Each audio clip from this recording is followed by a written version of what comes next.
অভিষেক বন্দ্যোপাধ্যায় যে লম্পটের মতন আচরণ করেছে, লম্পট করেছে, পুলিশের ক্ষমতায় সে যেভাবে বাহাদুরি করেছে, আজকে মানুষ তাকে উপযুক্ত শিক্ষা দিয়েছে। গণতান্ত্রিক একদিকেও দিয়েছে, তার ভাইপুকেও দিয়েছে। তারা এখন আর মানুষের কাছে মুখ দেখাতে পারবে না, ঘর থেকে আর বেড়াচ্ছে। কিন্তু হুমায়ুন কবির তখনও ময়দানে ছিল, এখনো ময়দানে আছে, ভবিষ্যতেও ময়দানে থাকবে।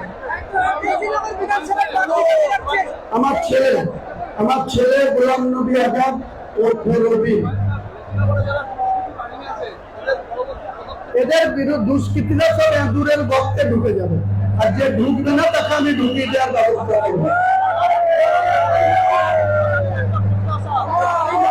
আপনার আপনি দুষ্কৃতীরা এঁদুরের গর্তে ঢুকবে, যদি ঢুকে যায় ভালো, না ঢুকলে হুমায়ুন কবির জানে এদেরকে কি করে এঁদুরের গর্তে।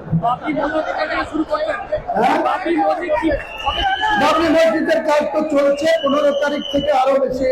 15 তারিখে আমি রিজাইন দিয়ে আসার পর 16 তারিখ বা 17 তারিখ থেকে পুরো দমে আমি ওখানে থেকে বাবরি মসজিদের কাজের গতি আরো।